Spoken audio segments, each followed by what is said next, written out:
Questions orales, oral questions. The Honourable Leader of the Opposition.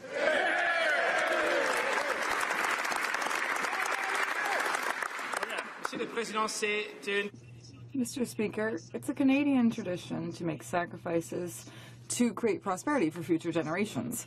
But this Prime Minister is doing the opposite. He's asking the next generation to make sacrifices to pay for his out-of-control spending. And he once again confirmed this week that he broke his promise to balance the budget by 2019. When will the Prime Minister understand that Canadians do not want to leave an astronomical Liberal debt to our children and grandchildren?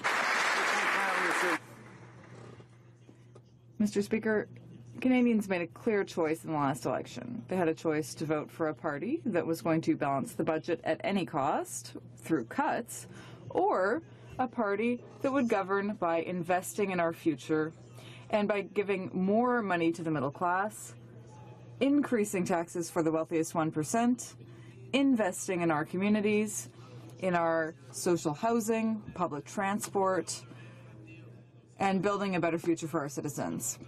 That's exactly what we committed to do. That is exactly what we're delivering for Canadians and future generations. Sure. Honourable Leader of the Opposition. We're given a choice, and one of the choices was a modest and temporary deficit, and he's broken both of those promises. This means billions more taxpayers' dollars spent on paying interest payments to banks and bondholders instead of investing in services like healthcare, education, or new tax cuts. Now, we know that he's not even going to try to balance the budget, but could he at least try, since now we know that budgets just don't balance themselves? Honourable Prime Minister. Mr. Speaker, it's humorous to hear the members opposite talk about investing in health, investing in education, investing in infrastructure, when for 10 years they did not enough of that. What we got elected on was a commitment to invest in... Order. Hearing the Prime Minister, want to hear all members when it's their turn to speak, and preferably not when it's not their turn to speak. The Right Honourable Prime Minister. We got elected on a commitment to invest in Canadians, to invest in their future, to lower taxes on the middle class and raise them on the wealthiest 1%, to deliver a Canada Child benefit that gives more money to 9 out of 10 Canadian families by stopping sending their checks to millionaires. That's what we promised. The Honourable Leader of the Opposition. You're wild. Mr. Speaker, the Prime Minister is constantly increasing taxes on the middle class, taxes on children's activities, on small businesses, payroll taxes, a carbon tax. He even increased taxes on our soldiers and wanted to tax health insurance programs. Recently, there are new taxes on public transit, car sharing, beer and wine. Why is the Prime Minister refusing to understand that he is harming the people that he claims to help? Right Honourable Prime Minister. Mr. Speaker, the member across the way can invent whatever he likes. The reality is that we lowered taxes for the middle class, and we increased them for the 1% of the wealthiest Canadians. And the member across the way and his party voted against the idea of lowering taxes on the middle class and increasing them for the wealthiest 1%. The Liberal Party, this government, is lowering taxes for the middle class because for 10 years, this government, or rather the former government, gave all the benefits to the richest. Mr. Speaker, the Prime Minister doesn't realize this, but his new tax hikes are hurting Canadians who are having trouble paying their bills. But that's what happens when you only talk about the middle class, never having actually lived it. Wages are stagnating. Canadians are taking on more debt just to keep up. They're getting worried about their homes, and now the Prime Minister is finding new ways to make it harder. New beer and wine taxes, just in time for summer, are the latest examples. Does the Prime Minister think it's fair to keep shaking down middle-class families so that he can spend their money on whatever he wants? Honourable Prime Minister. Mr. Speaker, for 10 years, the Conservative government's approach to growth was to give boutique tax exemptions and lower taxes on the wealthiest 1%. They focused on helping the rich and hoping Order. I would ask the honourable member for Edmonton Manning and some other members who aren't that far away from him to try to restrain themselves. It'll soon, I'm sure, in summertime, members will be at home relaxing. So let's try to stay in a good mood here. The Right Honourable Prime Minister has about 20 seconds. Mr. Speaker, the Conservative Party, when it was in government, focused on helping the richest and not the people who needed the help the most. That's why we're so proud of having lowered taxes on the middle class, raised them on the wealthiest 1%, and have delivered child benefit checks to 9 out of 10 Canadian families that are bigger and tax-free by stopping sending Conservative checks to millionaires. The Honourable Leader of the Opposition, order. Mr. Speaker, Conservatives take ensuring the safety of Canadians seriously, and we also understand the need to balance those concerns with protection for civil liberties. But unfortunately, law enforcement and security agencies sometimes have only mere minutes to react to threats. The Liberals' new bill is removing the ability of security agencies to take proactive steps when sometimes just seconds matter. Why does the Prime Minister want to remove the tools our law enforcement and security agencies need to disrupt threats to Canadians before they happen? Honourable Prime Minister. Mr. Speaker, Canadians expect their government to do two things: to protect our rights and freedoms and keep our communities safe. That is the focus of our national security legislation. That is something that we're working very, very hard with all parties to ensure that we are able to do. We look forward to recommendations, to advice, to amendments from other parties on how to improve that issue, because all Canadians know we need to balance security with rights and freedoms. That's what Canadians expect. Honourable member for Outremont. Canadians expected accountability and clear answers, but I guess that was too much to hope for from the Liberals. So instead, let's look at a document that, unlike the Prime Minister, is clear. The Liberal election platform, and I quote, "We will ensure that access to information applies to the Prime Minister's and Ministers' offices." Can the Prime Minister explain what he didn't understand in his own promise? Right Honourable Prime Minister.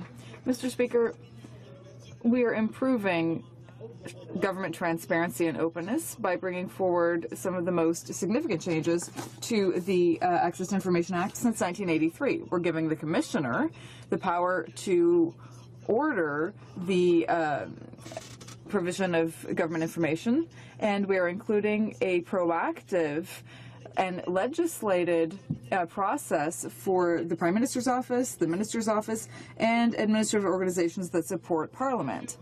We are committed to making the Parliament more open, more accessible, and more transparent, and that is exactly what we're doing. The Honourable Member for Outremont. Entirely possible that the Prime Minister doesn't understand some of the things he says, but is he actually telling us today that he didn't understand his own electoral platform, Mr. Speaker? Just reading the lines. Here's the wording of the promise again, quote, "We will ensure that access to information applies to the Prime Minister's and Ministers' offices." Oops. Hashtag real change. When the Prime Minister broke his promise on changing the voting system, he blamed the opposition. What's his excuse this time? Right Honourable Prime Minister. Mr. Speaker, unlike what the member opposite says, we are expanding the Act to include a system of legislated proactive disclosure for Minister's office, the Prime Minister's office, administrative institutions that support Parliament, and others. We are, as we always have been, raising the bar on transparency and openness with the first and the significant changes to the Access to Information Act, the largest changes made since 1983. We continue to demonstrate to Canadians our commitment to openness and transparency, and we will keep delivering on that. Honourable Member for Outremont. There's a term for someone who commits to something in writing and then reneges on that commitment. It's called a con job, Mr. Speaker. When the Prime Minister got caught selling access to himself, and his ministers in exchange for donations to his own political party, he decided to let the media attend rather than put an end to the sketchy practice. But last night, he kicked the media out. So, will there be any consequences for the Liberal Party after they broke the Prime Minister's rule on cash for access fundraisers? Right, Honourable Prime Minister. Mr. Speaker, the federal level of government is among the toughest laws on fundraising of any level of government in this country. We will. Order. I cannot hear Prime Minister. I can't hear the answer.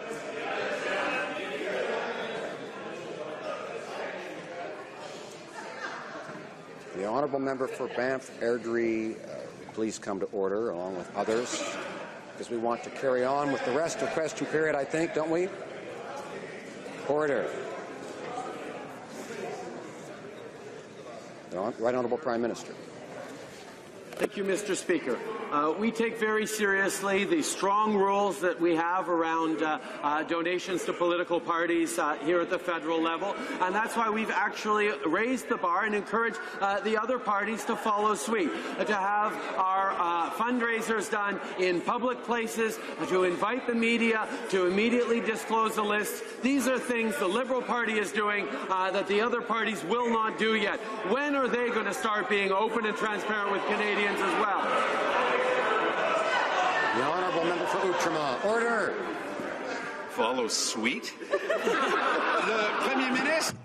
The Prime Minister himself said that the problem with their fundraising activities was the secrecy that surrounded them. We think that the fact of selling access to a minister for partisan gain is a problem in itself. Go figure. But let's go back to this Liberal smokescreen. How can the Liberals claim that they've put an end to this secrecy and that they have nothing to hide when they are kicking media out of their fundraising events? It just doesn't make any sense, Mr. Speaker.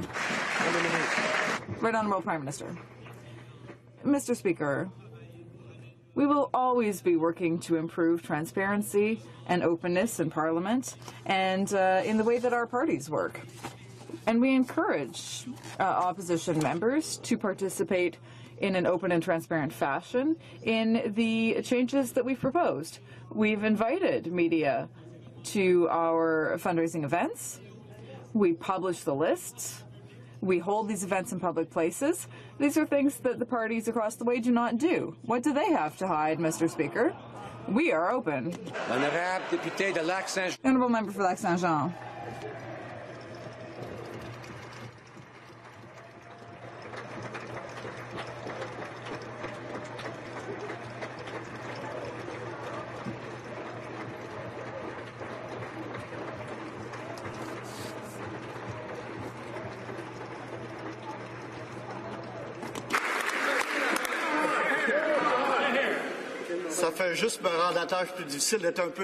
Well, this is just going to make things harder for me, Mr. Speaker.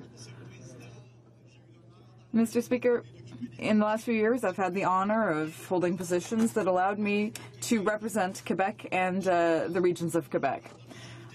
I am one of the longest-standing ministers for economic development for Quebec regions, and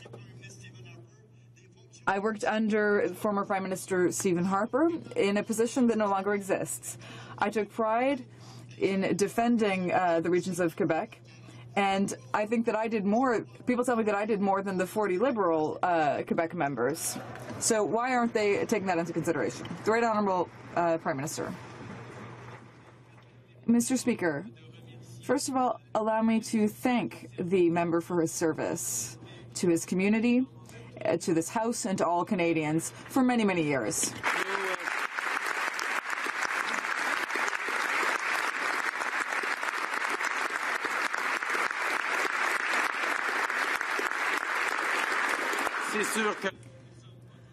Of course, we don't always agree on many issues, but we always agree that we need to be there to defend our own values and communities. That's what I'm proud to do as a Quebecer, and that's what he was always proud to do. And I know that everyone in this House will be sad to see him go, because he really helped us in our passion for defending our country. The Honourable Member for Lac-Saint-Jean. Mr. Speaker, I had the honor of being the mayor of a small town with 10,000 people, the town of Roberval, and that was before I came here. Small towns should also have their voices heard, Mr. Speaker. We've heard big announcements of $2 billion, $4 billion for infrastructure, and big projects of $100 million are having access to this infrastructure bank. But what about these little towns? The Prime Minister says that everyone is covered, but that's not the case, Mr. Speaker. How can small communities all across Canada find a voice with this government, not just Edmonton, Calgary, Vancouver, Montreal, and Toronto? Minister of Infrastructure and Communities.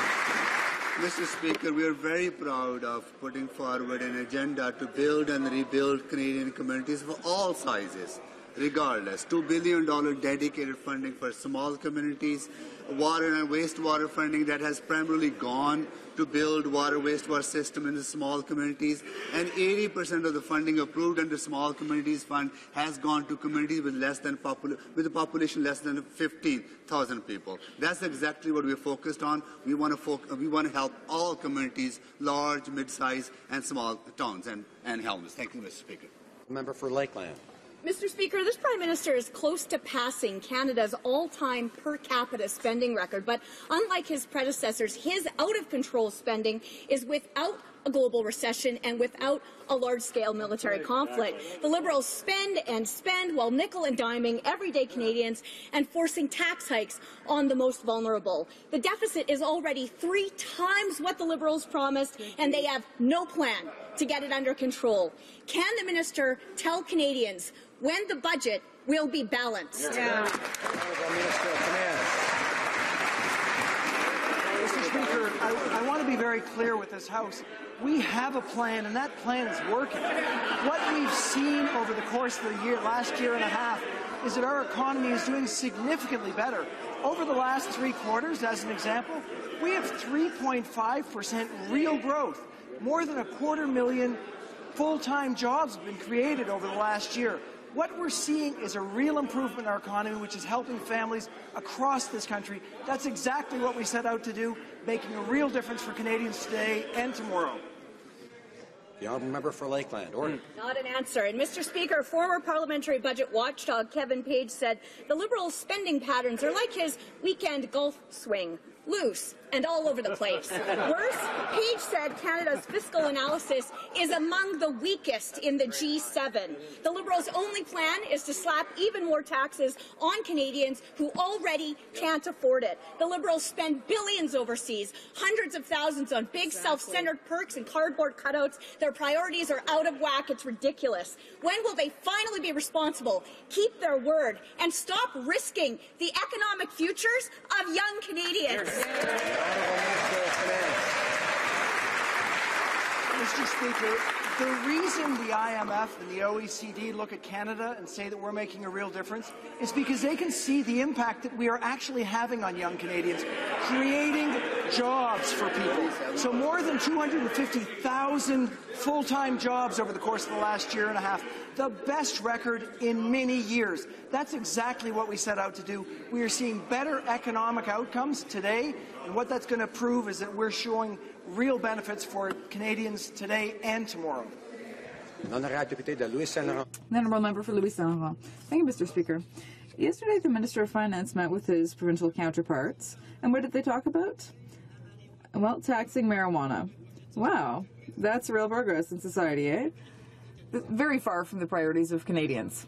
Now, Mr. Speaker, I'm a good sport. I recognize that he has expertise in taxes. He invented the liberal carbon tax. He increased the weekend tax on alcohol, and he also added many other taxes and eliminated other tax credits. But seriously, is taxing marijuana a good thing for Canadians? Honourable Minister of Finance. Mr. Speaker, we have very important goals where cannabis is concerned. We want to create a situation where criminals are not in the market and where children are protected. That is our goal. To do that, it's very important to have a low taxation level so that we will have fewer criminals in the system. That's very important. That's our plan. And that will improve things in the future. The honourable member for Louis Senator Hall. Well, Mr. Speaker, the minister says that's our plan. But 2 days ago on Global, he said, very irresponsibly, that he had no idea when the government would balance the budget again. This is the first time that he said something so silly. Now, the finance minister is a serious man who is a seasoned veteran of the private sector. When he was in the private sector, would he have made such a vapid defense of the Prime Minister?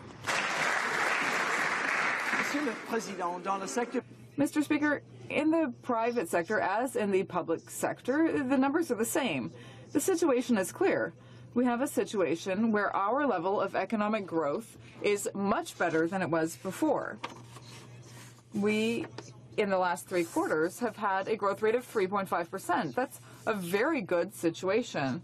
And the employment level for young people and Canadians is also important in our country. So our plan for the economy is working for our country. Honourable member for Belleuil-Chambly. Mr. Speaker, after having voted in favour of Bill C-51 from the Harper government, the Prime Minister is finally bringing forward the promised reforms, but unfortunately they're incomplete. The new bill may have a new name, but it's only a cosmetic change. It doesn't protect the information shared by national security organizations. So why hasn't the minister corrected one of the most controversial aspects of the former Bill C-51? It's safety. Mr. Speaker, in the election, we laid out a very detailed program for how we would deal with Bill C-51, and today we have implemented exactly that. It's contained in Bill C-59 before this House, which is in addition to the Committee of Parliamentarians, which is in addition to the funding for counter-radicalization, which is in addition to the most extensive consultations in Canadian history. We have listened carefully to Canadians, and we've implemented their advice. The honourable member for Belleuil-Chambly. Of parliamentarians that doesn't have full access, a consultation that took nearly 2 years while CSIS continued to use these new abusive powers they have. Mr. Speaker, the promise was to fix a bill as a way to hide from the fact that they endorsed the Conservatives' draconian agenda. And Mr. Speaker, the federal court ruled a few months ago that it was illegal for CSIS to retain bulk metadata. And what we see in C-59 is simply formalizing and legalizing what the court deemed illegal. Can the minister explain where in the consultations he was told by experts and Canadians that that was the right thing to do? Minister of Public Safety. Mr. Speaker, in his judgment last fall, Justice Noel of the Federal Court indicated that the CSIS Act, in his view, was out of date in relation to new technology and other developments over the last 25 years. We have taken his judgment to heart and, in fact, implemented in this legislation the kind of framework to ensure that the law and the Constitution are properly respected. The difficulty, Mr. Speaker, is that Canadians have made it very clear that they don't trust the NDP with their safety and they don't trust the Conservatives with their rights. Honourable member for Carleton Trail, Eagle Creek. The Liberal parade of partisan appointments knows no bounds. Dwight Duncan, former Liberal Finance Minister and Liberal appointment as chair of the Windsor-Detroit Bridge Authority, is using his position to take partisan swipes at leaders on both sides of the border. Same. One wonders when he has time to oversee the construction of the Gordie Howe Bridge. The Prime Minister's personal directive to public office holders is clear. They must refrain from expressing partisan views. Why don't the Liberals appoint someone who can stick-handle this project without annoying everyone on both sides of the border? The Minister of Infrastructure. Mr. Speaker, the chair of the WDBA was appointed a year ago through an open, transparent and merit-based selection process. And he brings considerable amount of experience to this important position as a result of his diverse career accomplishments both in the private sector and in the public sector. And his in-depth knowledge about the Windsor-Detroit region and his lifelong residency in the region is an asset. He has apologized for his comments and I accept his apology. For Barrie Innisfil. Well, Dwight Duncan is in an apologizing mood, Mr. Speaker. Maybe he could apologize for working with Dalton McGuinty and Kathleen Wynne for turning Ontario into a have-not province while he was finance minister. Right. With construction of the $4.8 billion bridge set to start next summer, Duncan has been preoccupied on social media, gushing over Liberals and attacking anyone who isn't. He admitted his inappropriate and reckless tweets and comments were an obvious lack of judgment. So will the Prime Minister show some good judgment for once and fire this partisan political hack? Honourable Minister of Infrastructure and Communities. Mr. Speaker, the Gordie Howe International Bridge is a very critical trade corridor between Canada and the United States. And 30% of the surface trade between Canada and the U.S. goes through this corridor. We are focused on getting this crossing built, and that's exactly why we appointed Mr. Duncan to undertake this, the board, and also make sure that we are on time and on budget. Thank you, Mr. Speaker. The Honourable Member for Mégantic-Cléran. Mr. Speaker, while claiming to be open and transparent, the Liberal government is actually acting in typical Liberal fashion, partisan and shady. Ms. Mayer's withdrawal before she was even confirmed has led to much debate and has seriously harmed the credibility of anyone who will hold these important positions in the future. It's ridiculous, Mr. Speaker. The Liberals are showing Canadians that to be nominated, you need to donate or be a member of the Liberal Club. Can the Prime Minister commit today that he will ensure that being a card-carrying Liberal will not be one of the criteria for holding these offices? The Honourable Government House Leader. We have implemented a new, open, transparent, and merit-based process.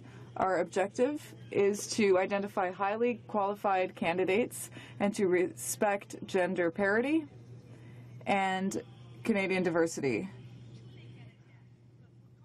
All Canadians can continue to apply for a position, and the application is available online. The Honourable Member for Red Deer Lacombe. Mr. Speaker, when it comes to appointments, it's clear. If you're not a Liberal, you need not apply. Whether it's trying to reward a retired Ontario Liberal cabinet minister or any long-time Liberal donors, this Prime Minister has shown he has only one priority, and that's to take care of his friends at the cost of the taxpayer. The appointments process is now so botched, the Liberals can't even find impartial candidates to be the next ethics or lobbying commissioner. The Prime Minister has lost all credibility on this file. When will he get serious and let someone who knows what they're doing fix his appointments mess? The Honourable Government House Leader. Many times in this place, we have put in place a new process, an open, transparent, merit-based process where Canadians can apply for available positions, which are all posted online. And I encourage all members to look into their communities, to encourage Canadians who are wanting to serve this country in many different capacities.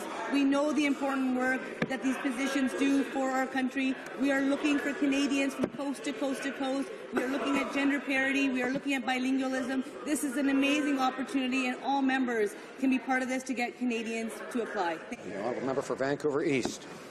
For the first time in its history, Inland Refugee Society of BC was forced to turn away a family asylum seeker because the Liberal government refused to provide them with any support. The Liberals refused to suspend the Safe Third Country Agreement, preventing asylum seekers from crossing at official points of entry. And last week, we learned that asylum wait times could hit 11 years long. How can the Prime Minister claim today on World Refugee Day that he welcomes refugees when he refuses to do anything to actually help refugees? Honourable Minister of Immigration. Monsieur le Président, en cette journée... Mr. Speaker, today is World Refugee Day, and I am proud of our government's commitment to host people who are fleeing all over the world. We're putting resources behind our principles. This year alone, we're investing more than $700 million in the resettlement of refugees and integration. We're providing $62.9 million in Budget 2017 for legal aid for refugees. Mr. Speaker, we will always defend refugees and provide them enough supports to rebuild their lives and become great Canadians. The honourable member for Laurier-Sainte-Marie. Mr. Speaker, now when he talks, the Prime Minister shows a great deal of openness towards refugees. Everyone's welcome in Canada. But the problem is with his action. The refusal to suspend the third safe country with the United States, underfunding and vacant positions at the Immigration Commission. No immediate action to help process the backlog, which has 24,000 files in it, and the list goes on. Today is World Refugee Day. Will the Prime Minister commit to finally walking the talk? The Honourable Minister. I'm proud of the government's action and its leadership on refugees. Our action has been acknowledged here and abroad. This year on refugee resettlement and integration services, $62.9 million in Budget 2017 for legal aid for refugees to better make their case in front of the Immigration Refugee Board. The Immigration Refugee Board has put in measures in place to increase productivity. We have ordered a third-party review to find more efficiencies in the Immigration Refugee Board. We'll continue to play it. Honourable member for Yukon. Mr. Speaker, in small and large Indigenous communities across this country, language is foundational. Dozens of Indigenous languages are at threat of extinction. In fact, the Truth and Reconciliation Report had several calls to action about preserving and protecting Aboriginal languages. Can the Minister of Canadian Heritage please update this House on what our government is doing to safeguard Indigenous languages? Honourable Minister. Mr. Speaker, I would like to thank the member from the Yukon for his important work on this file. Clearly, the responsibility that we have to protect and promote Aboriginal languages is a priority for our government. Leaders of the national Indigenous organizations, we made a declaration of intent to collaborate on the co-development of a first legislation to support and protect these important Indigenous languages. By helping to preserve and restore Indigenous languages, our government is following through its commitment on to building a new nation-to-nation relationship in the spirit of reconciliation. The honourable member for Barrie, Springwater, Oromocton. Thank you. Thank you, Mr. Speaker. When it comes to the Norsat sell-off, the Liberals are betraying Canadian interests. Contrary to what the Prime Minister says, this is a threat to our national security and that of our closest allies. Red flags have been raised in Washington, but not in the Prime Minister's office here in Canada. When will the Prime Minister put the security of Canadians before the interests of his friends in Beijing? Hear, hear. Secretary for Economic Development. Mr. Speaker, the security of Canadians is our absolute priority. All transactions under the Investment Canada Act are subject to a multi-step national security review process. We can confirm, Mr. Speaker, that this process was followed with respect to Hytera's proposed acquisition of Norsat, and there are no outstanding national security concerns under the Act. Throughout the process, security agencies had access to all pertinent facts and information and intelligence. They made that recommendation on this basis. Mr. Speaker, we never have and we never will compromise national security. The honourable member for Richmond-Arthabaska.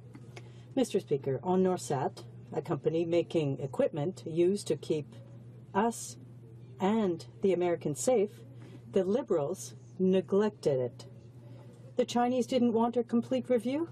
The Prime Minister said, no problem, we won't do one. This isn't a poker game. We're talking about Canadians' national security. When will the Prime Minister finally put in place a complete national security risk assessment? The Honourable Parliamentary Secretary. Mr. Speaker, we take national security very seriously, and all examinations under the Investment Canada Act are subject to a multi-step national security review. This process, Mr. Speaker, was followed in this case. The national security agencies conducted an examination and confirmed that the guarantees put in place respect our high standards. No transactions, Mr. Speaker, would have taken place or ever take place unless our security is complied with. Mr. Speaker, to appease China, the Liberals approved the sale of BC's largest chain of retirement homes to Anbong Insurance. So questionable are the past dealings and practices of this Chinese company that one financial regulator complained that they were barbarians in the insurance sector.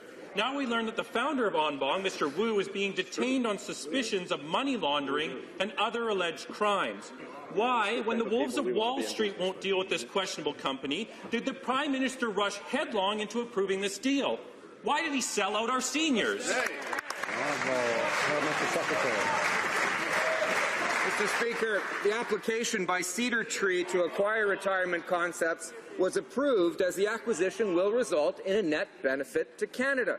Cedar Tree, Mr. Speaker, has agreed to maintain at least the current levels of full-time and part-time employees, have the current Canadian operator Retirement Concepts continue to manage the business, not close or repurpose any of the existing residences, and financially support the expansion of the business.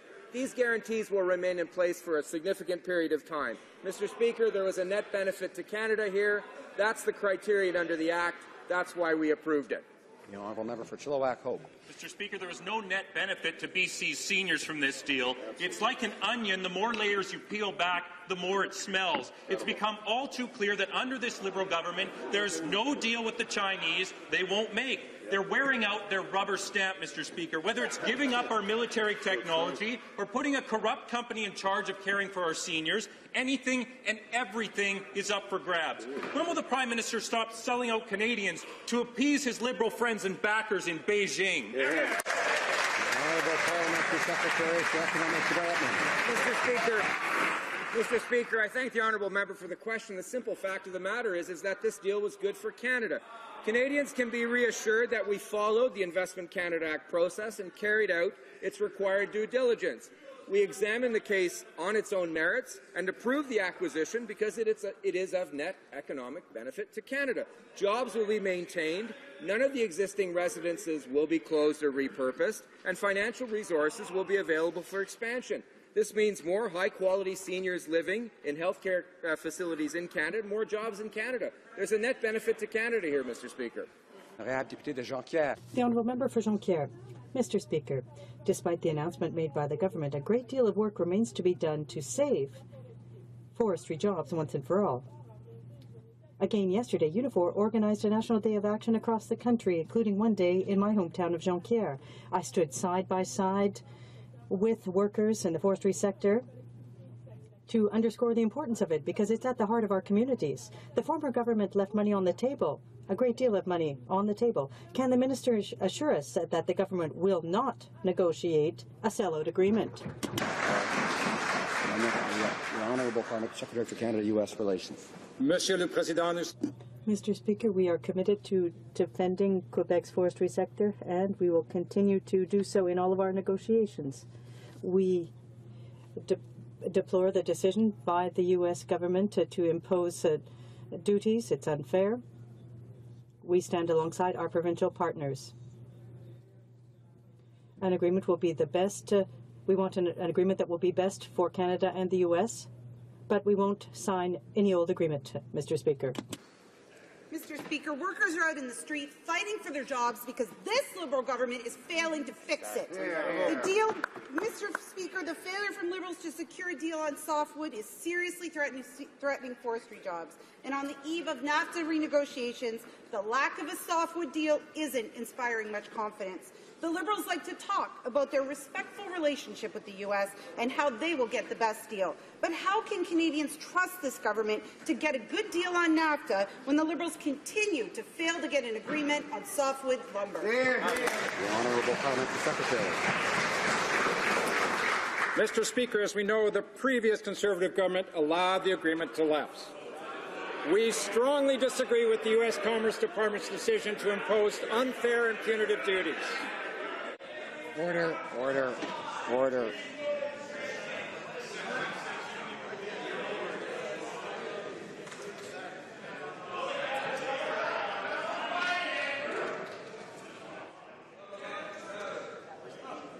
Order.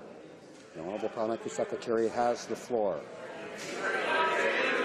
Mr. Speaker, We will challenge this U.S. decision in the courts, and we will win, as we've done on every past occasion. The Prime Minister raises softwood lumber with the President Trump at every opportunity, just as the Minister of Global Affairs and Trade does. However, Mr. Speaker, you want a good agreement for Canada, not just any deal. Member for Selkirk Interlake Eastwood. Well, Mr. Speaker, in media reports today, the RCMP have alleged that an employee in the Department of Public Services and Procurement Canada was responsible for the leaks about Canada's shipbuilding program. However, the Prime Minister and the Defence Minister have both stated that they support the action directed by the PMO against a senior member of the Royal Canadian Navy. Now, there are new allegations about another government department and another individual. Doesn't it just prove the fact that the Prime Minister and the Defence Minister are simply incompetent on this file? The Minister of National Defence and Natural Resources. Mr. Speaker, we are committed to open, fair and transparent procurement processes.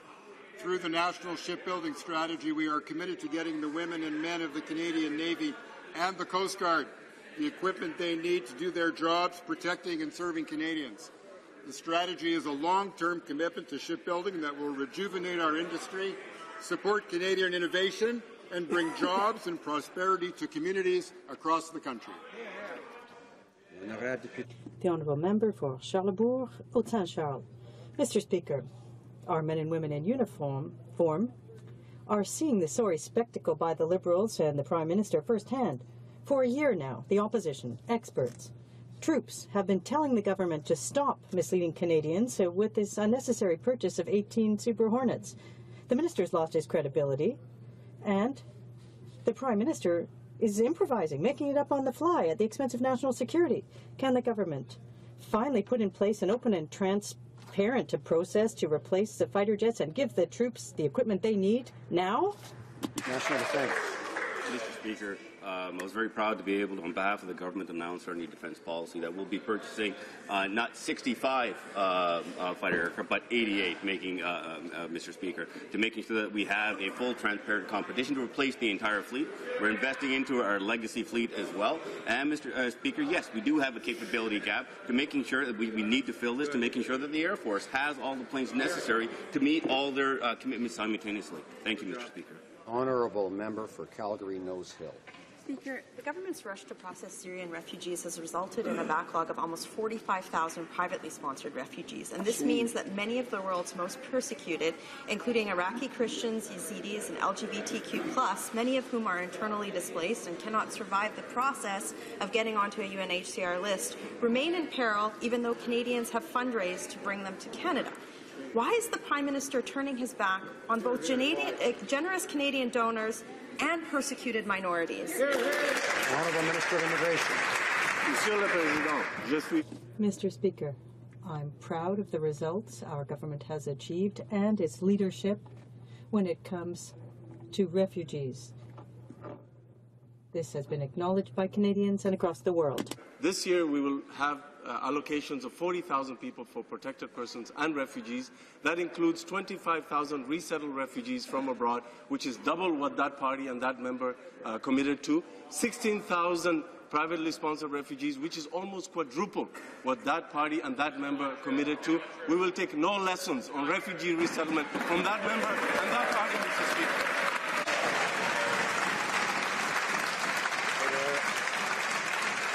Honourable Member for Scarborough-Guildwood. Mr. Speaker, I was delighted to see that the amendments to the Rouge National Urban Park received royal assent yesterday. Now the Rouge has the same level of environmental protection as every other national park. This was a Liberal platform commitment. It was a mandate priority of the Prime Minister. And most importantly, it was a fulfillment of the dreams of citizens of Scarborough and the GTA. Would the Minister of the Environment and Climate Change please inform the House of the next steps in the completion of this national park? Honourable Minister. I'd like to thank the member for Scarborough-Guildwood and the many citizens who have worked for decades to make Rouge National Urban Park a reality. With royal assent of C-18, we kept our promise to protect the Rouge, ensure certainty for farmers, work with First Nations, and build a lasting legacy for Canada. On Sunday, Ontario's Premier, caucus colleagues, and I canoed at the CPAW's annual Paddle the Rouge, where the Premier reiterated the commitment of the Ontario government to transfer provincial land to complete the Rouge, within 1 hour's drive of 7 million Canadians and accessible by public transit. I'm so proud that the Rouge will become the world's largest. Honourable member for Caribou, Prince George. Mr. Speaker, we should mark that down on the calendar. The Liberals kept a campaign promise, it seems like.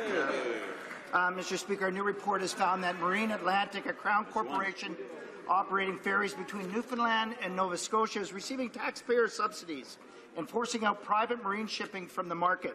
Marine Atlantic's role is to provide fair and reasonable services, not to put close to 1,000 jobs across Eastern Canada at risk due to their heavily subsidized and heavily discounted rates. What is the minister doing to ensure a level playing field for all of our shippers in Atlantic Canada? Parliamentary Secretary to Minister of Transport. Mr. Speaker, I'd like to thank the honourable member for his question. Our government is dedicated to ensuring Canadians have an integrated and sustainable transportation system. The ferry service connecting Newfoundland to the mainland serves as a critical economic and social link and a visible element of Canada's constitutional mandate to connect the province to the rest of the country. We are committed to Newfoundlanders having safe, efficient and reliable ferry services to the mainland. Thank you. The honourable member for Longueuil-Saint-Hubert. The government's incoherence never ceases to astonish us. In Canada, the only hybrid electric minivan available is a Chrysler Pacifica, built here by our unionized workers in Windsor. A wonderful opportunity for the National Capital Commission to pick some up and put them on display for all the tourists coming here for Canada's 150 celebrations, even here right out in front of Parliament. But no, it won't happen. The NCC's 2 new minivans are gas versions. What a missed opportunity. Can someone explain why they wanted to hide our best technological success stories? The Honourable Minister of Canadian Heritage. Mr. Speaker, it is Canada's 150th birthday, and we will be launching celebrations tomorrow, June 21st. It is National Aboriginal Day. Then we will be having the Francophonie in Quebec Day. And following that, Canada Day, and I invite everyone here and all Canadians to celebrate Canada's 150th birthday. These celebrations are showcasing our technology, of which we're very proud, and that are used to fight climate change. For Scarborough Rouge Park. Mr. Speaker, there are over 65 million refugees fleeing persecution around the world. Countries like Canada have a responsibility to ensure that we do our part to support and provide refuge to those in need of protection. On this World Refugee Day, can the Minister of Immigration, Refugees and Citizenship please advise his House on the government's commitment to refugee resettlement? Well, Minister. Monsieur le Président, Mr. Speaker, I wanted to thank the honourable member for Scarborough Rouge Park for his work on defending refugees. On today, World Refugee Day, I want to say that I'm proud of Canada's commitment to welcome people fleeing war, persecution. To the largest refugee crisis in half a century by admitting 40,000 Syrian refugees. We restored refugee health care that was carelessly cut by the previous government.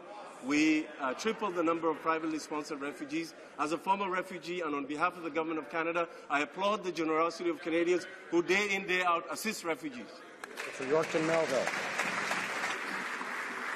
Mr. Speaker, listen to this capability gap. In October, the Liberals invited veterans from the Somalian and Afghanistan wars to give heart-wrenching testimony about side effects and impact they experienced from being forced to take mefloquine. When the committee tabled their report to this House, veterans were shocked to see that the vast majority of witness testimony was stripped out. On this side of the House, we stand with veterans, and that's why we tabled the witness testimony, so Canadians can hear the truth. Will the minister commit to not only responding to the committee, but also to the countless hours of heartbreaking witness testimony? Minister of Veterans Affairs. Mr. Speaker, the health and wellness of veterans and their families is at the core of what we do, and I'm actually proud of the fact that the committee looked at all of these issues because they, too, are committed to the health and wellness of veterans. I can tell the member that I have not yet had an opportunity to review the whole report. I will be doing so in kind and looking into how we can fold in some of the ideas to best support veterans and families and lead to better outcomes for their success. The honourable member for Pierre Boucher, Les Patriotes Verchères. Mr. Speaker, everybody and his dog in Quebec has denounced the Energy East project. Today, the Federation of Quebec Municipalities has added its voice. This is something that's going to affect our rivers, our lakes, our farmlands. It's a project where Quebec is taking all the risks with no benefits. But do you know who's not going to bat to defend Quebec on this file? The same ones who aren't standing up for our people, the 40 ghost members in the Liberal Party. When will those 40 ghost members take a stand and defend Quebec? The Honourable Minister. I'm sure that the member will have every opportunity to express that view and the view of his colleagues to the National Energy Board that will be spending the next 21 or so months reviewing every aspect of that pipeline proposal. Surely he would not want us to make a decision before he has had a chance to tell the National Energy Board what he thinks. Stop calling me Shirley. The honourable member for Joliette. The same is true for the Infrastructure Bank, Mr. Speaker. No one in Quebec supports the government. Not the experts, the National Assembly, not farmers, no one. Everyone agrees with us that it makes no sense to let the Toronto financiers build what they want here at the expense of our laws on the environment, urbanism, or agriculture. Mr. Speaker, who exactly do the 40 ghost members work for? Is there even one of them who can support and works for their people instead of high financiers? Communities. Mr. Speaker, our infrastructure investments are achieving real and tangible results for Canadians. They're helping us buy new buses to improve public transit system. They're making systems accessible for people with disabilities. They're helping renovate more affordable housing for people to have a decent place to live. As far as the respect for the jurisdiction is concerned, the Infrastructure Bank or any project undertaken by the bank will respect the local laws and the regulations in place. Thank you, Mr. Speaker.